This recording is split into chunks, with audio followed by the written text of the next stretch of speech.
सरलता कृष्ण के ऊपर अच्छी लगती है। बांसुरी बजा रहे, किसी ने बदतमीजी कर दी, चक्र निकाल लिया, मारे, दौड़ा के तुरंत। एक साल एक बस 2-3 काम कर लो। पढ़ने का मन ना करे, जिम चले आओ, मंदिर चले आओ, 3 जगह जाओ बस एक साथ, लाइब्रेरी, जिम और मंदिर। कभी कभी तुम्हारा बहुत सरल होना तुम्हारे लिए घातक भी हो जाता है, और इंडिया में तो सबसे ज्यादा।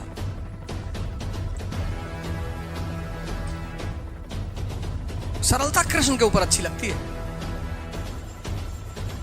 बांसुरी बजा रहे, किसी ने बदतमीजी कर दी, चक्र निकाल लिया, मारे, दौड़ा के तुरंत। इसी को मैं बार बार इस बात को कहता हूं कि यार तुमको पावर डेवलप करने में क्या जाता है, एक्सरसाइज करने में, योग करने में, इस सब चीज में जाता ही क्या है तुम्हारा।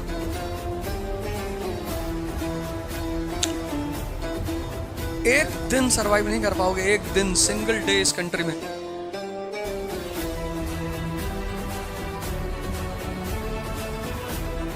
एक सिंगल डे सरवाइव नहीं कर पाओगे, इतना ऐसी साइकोलॉजी है इस कंट्री की। मतलब मैं देखता हूं मेरे पास लोग आते हैं, साहब हमारा बच्चा तैयारी कर रहा 3 साल से, कुछ हो ही नहीं रहा इसका।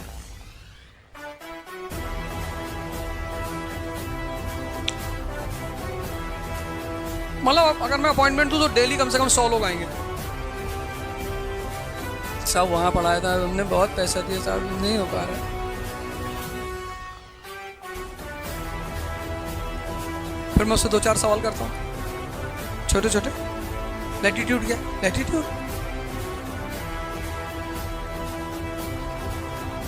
लैटिट्यूड केमिस्ट्री में है ना। मैं कभी, तुम देखो जनरली मैं क्वेश्चन बड़े करता ही नहीं। लैटिट्यूड मेरा फेवरेट वर्ड है, कंपाउंड मेरा फेवरेट वर्ड है। Compound, what is compound? Sir वो बिल्डिंग के चारों तरफ जो होता है कंपाउंड है। वो वही मैं टेस्ट कर लेता हूँ कि खत्म।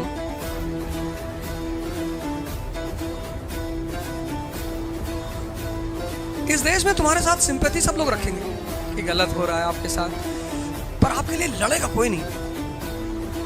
ये इस देश की सबसे खास बात है। जैसे मैं ट्रोल करते हैं लोग, तो मेरे साथ सिंपैथी बहुत लोग रखते हैं कि गलत है, नहीं होना चाहिए, क्या करेंगे, सब कुत्ते भरे पड़े हैं।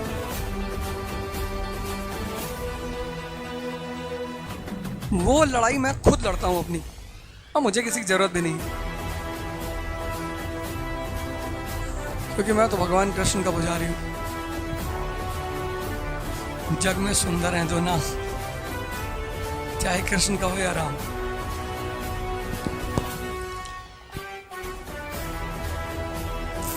तो जब तुम बहुत सरल होते हो ना, तो चांसेस होते हैं कि सामने वाला उसका एडवांटेज लेता है। एक साल एक बस 2-3 काम कर लो। पढ़ने का मन ना करे, जिम चले आओ, मंदिर चले आओ, 3 जगह जाओ बस एक साथ, लाइब्रेरी, जिम और मंदिर। मतलब तुम लिख लो अपने डायरी में कि तीसरा चौथा कोई काम करना ही नहीं एक साथ। देखो भैया, अगर तुमने तपस्या नहीं की तो जिंदगी ऐसा करेगी तुम्हारे साथ कि पूरी जिंदगी ही तपस्या बन जाएगी। मैं ऐसे जगह गया चुनाव प्रचार में, जिनको देखने के बाद मैं इतना शॉक्ड हो गया अंदर से। मैं सोचो, एक आदमी ऐसे बैठे खाना खा रहा है और सामने से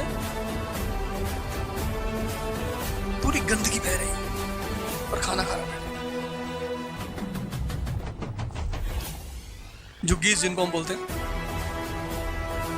इतना बड़ा कमरा, इतना बड़ा, इतना यहां से ले लो ऐसे, इतना बड़ा कमरा, इतना 12-13 लोग रह रहे उसमें।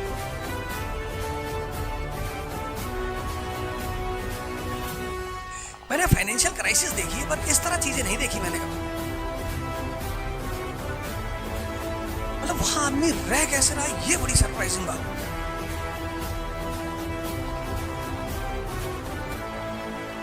कर लो एक से, और ना करने का मन करे तुमको बता दिया करो, 10-20 डंडा मार देंगे, सही है, हमसे मिल लिया। हाँ बस का एक ही दवा है, आ जाएगा मेरे पास। हो नहीं रहा है, निकाले मारे 25-30 डंडा खींच खींच के, फिर 25-30 दिन पढ़ोगे जब तक दर्द रहेगा, फिर भूल जाओगे, फिर चले आना, ऐसे कर करके पूरा साल।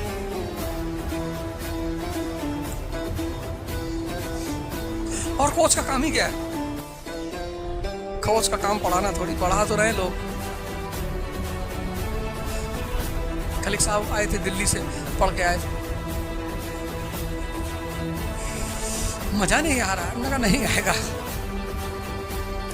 बहुत यार इतना आसान थोड़ी है, कोचिंग ज्वाइन कर लिए सब कुछ हो जाएगा, नहीं होगा। और आज तो बिल्कुल नहीं होगा। तुम्हें एक आदमी चाहिए वो मारे तुमको 15 दिन के अंदर, ऐसा ना मारे को टूट जाए। ये है ना, ये वही पुरानी स्टाइल में, यहाँ राम नाम नहीं करेंगे, बोले नहीं नहीं करना तो आई है, इस वाली मार, यहाँ ये एक्यूप्रेशर पॉइंट्स, यहाँ एक डंडा पड़ेगा, यहाँ कुछ खुलेगा तुरंत, आ गया समझ में, वाले आए ना, वो वाली मार चाहिए। तो हमको बता दिया करो कि नहीं हो रही पढ़ाई। और कोई तो एक आदमी तुम्हें ऐसा रखना पड़ेगा, वो तुम घर में रख लो या बाहर रख लो, जैसा भी है, पर रखना पड़ेगा।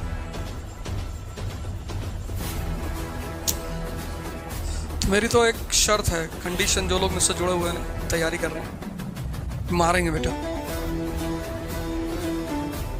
तो बहुत सारे लोग पर्सनली जुड़े हुए हैं ना, गोंडा गए थे तो एक तिवारी जी, उनका बेटा आया था, तो हमने कहा यार नहीं पढ़ पाओगे तुम, बाल बाल रखे एकदम कायदे से, बार बार ऐसे ऐसे कर रहा था, तो हमने कहा तुम नहीं पढ़ पाओगे हमसे। अरे बोले कैसे नहीं पढ़ेगा, पापा भी बैठे थे, हमने कहा मारेंगे। हाँ हाँ मारिए इसको, पटक के मारिए। मैंने कहा पटक के तो ना मार पाएंगे, हाइट अच्छी है इसकी।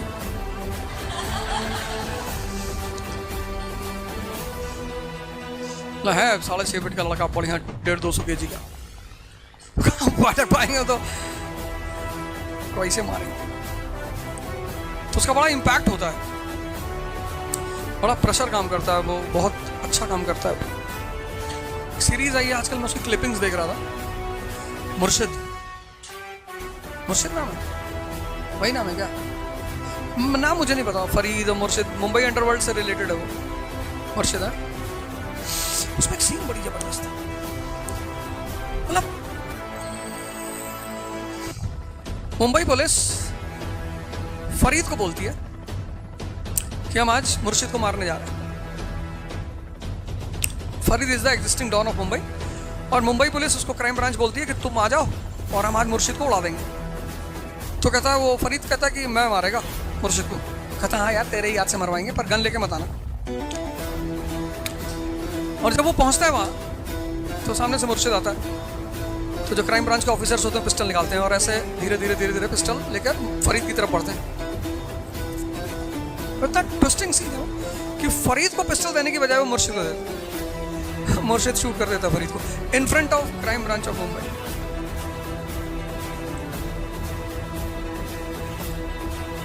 फिर वो सीएम उसको फोन करता मुर्शिद, कहता कि मुंबई की गद्दी खाली है, तो मुर्शिद तो उस गद्दी पे बैठ जाओ। कहता मुझे उस गद्दी से बड़ी गद्दी चाहिए। ये जो एरिस्टोक्रेसी का खेल है ना, कभी ठाकरे साहब ने सोचा था कि एकनाथ शिंदे, पर इसमें कोई बुरा, ये खेल है, ये तुम्हें बुरा लगता होगा, ये इस आम आदमी को बुरा लगता होगा, उस पार के नियम अलग हैं।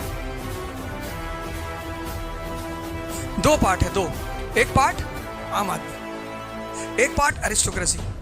ये जो एरिस्टोक्रेसी है ना, इसके नियम अलग है। सबसे ज्यादा मैंने इस पे बात की है।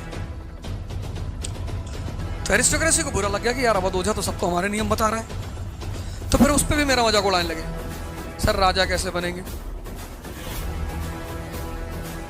खड़े हो नहीं पा रहे हो, जिंदगी में गर्लफ्रेंड संभलती नहीं, 4 दिन बाद डाइवोर्स हो रहा है, शर्म नहीं आ रही पूछते हुए? अब जंगल में शेर पूछेगा, उसको पता है जबरा को तो ऐसे ही मार डालेंगे पकड़ के।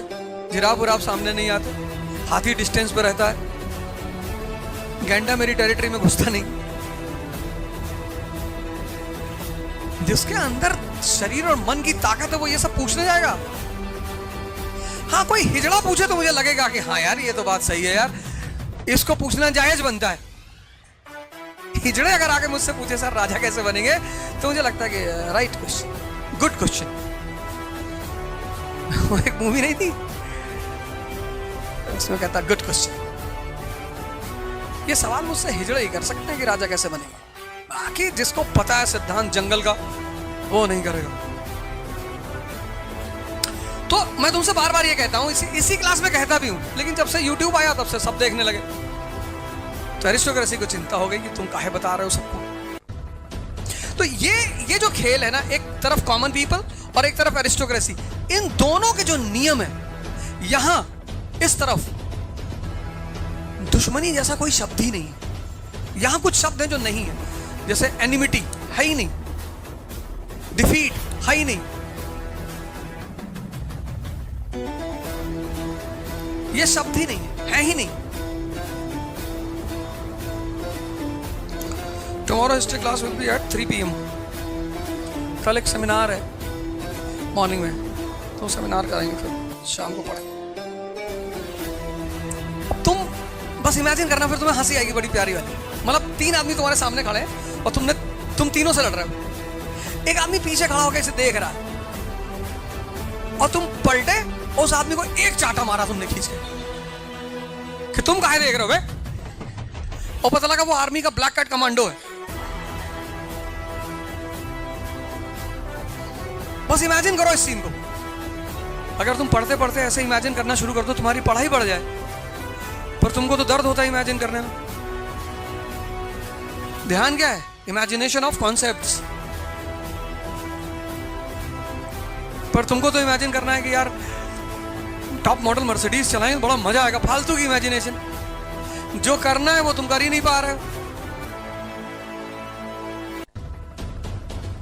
फिर कह रहे पढ़ाई नहीं हो रही, बहुत डिप्रेशन से फील हो रहा है, गंदे गंदे थॉट्स आ रहे हैं मन में, क्योंकि तुम इमेजिनेशन गलत कर रहे हो। ऐसे इमेजिनेशन करो, हंसी आ जाएगी, रिलैक्स हो जाओगे।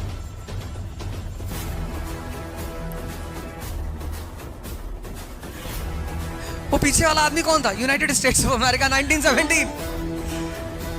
तुम सोचो 3 आदमी से लड़ रहा है, ब्रिटेन, फ्रांस, रशिया से लड़ रहा है, वो यूएस वाले पीछे खड़े थे देख रहे।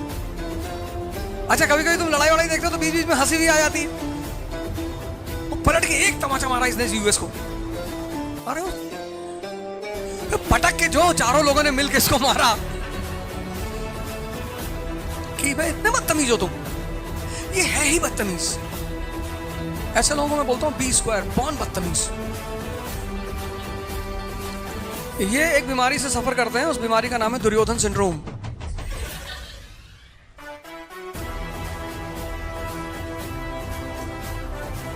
इसलिए अगर तुम्हें इस देश में रहना है तो लड़ना सीखना पड़ेगा, और मेरी बात आज नहीं तो कल तुमको माननी ही पड़ेगी, और कोई ऑप्शन नहीं। क्योंकि ये गैंग कहीं ना कहीं तुम्हें टकरा जाएगी। फिर क्या करोगे? हर जगह तो कृष्ण आएंगे नहीं। तो द्रौपदी का सौभाग्य था कि आ गए। तो द्रौपदी का सौभाग्य था कि वो आ गए, पर हर जगह नहीं आएंगे, तुम्हीं को निकालना पड़ेगा। उसके बाद कम से कम इस चीज के लिए तो तैयार रहो। बाकी तो कोई बात नहीं, बोलो जितना बोलना है।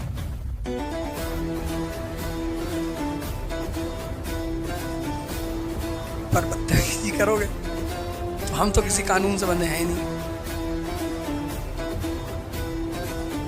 कोई आज तक मुझसे बहस नहीं करने आया, कोई।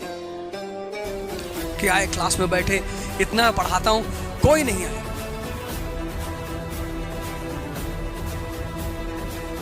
इतने 25 साल के कैरियर में, बाकी वो पीठ पीछे सोशल मीडिया पे कुछ भी लिखे। सेमिनार्स लेता हूं, वहां तो बैठ सकते हो आगे, भाई लाइव चल रहा होता सेमिनार्स, वहां एक्सपोज कर दो कि भैया इस आदमी कुछ नहीं आता, पर कोई नहीं आया। बताओ मेरे किसी सेमिनार में,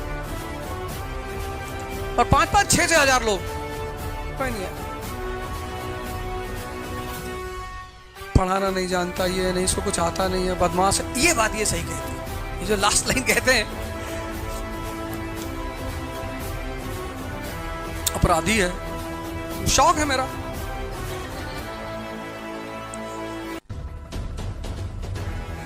मुझे बनना ही नहीं ईमानदार, अच्छा, ये सब बनना ही नहीं, सब मेरी डिक्शनरी में सब वर्ड ही नहीं है। इसको कहते मैं बहुत अच्छा, भागो यहाँ से, भागो इसको, बाहर निकालो।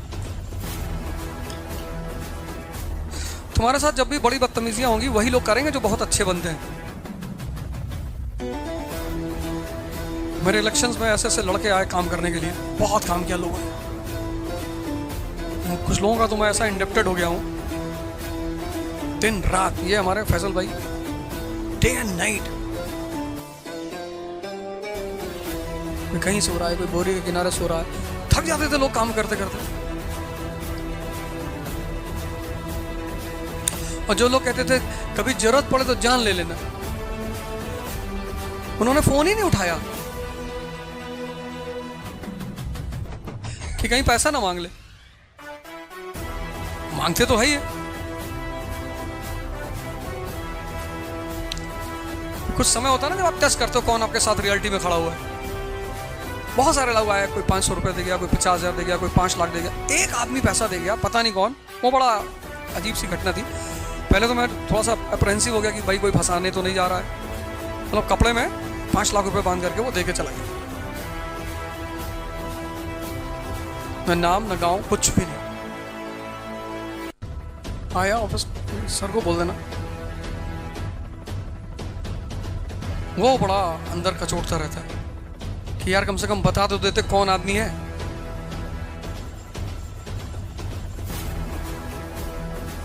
पर बहुत लोगों ने मदद की, बहुत, मतलब बियॉन्ड माई इमेजिनेशन। से लोग आते थे, लड़के आते थे,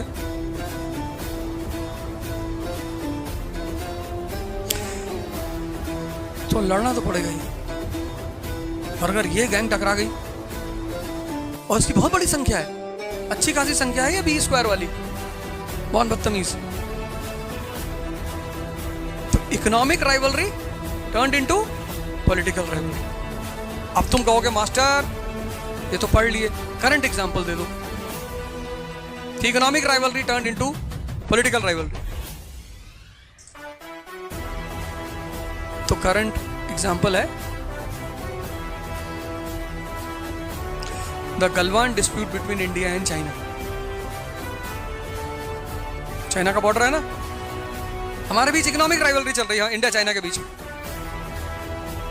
और इकोनॉमिक राइवलरी के साथ हम दोनों के बीच क्या है? Political rivalry.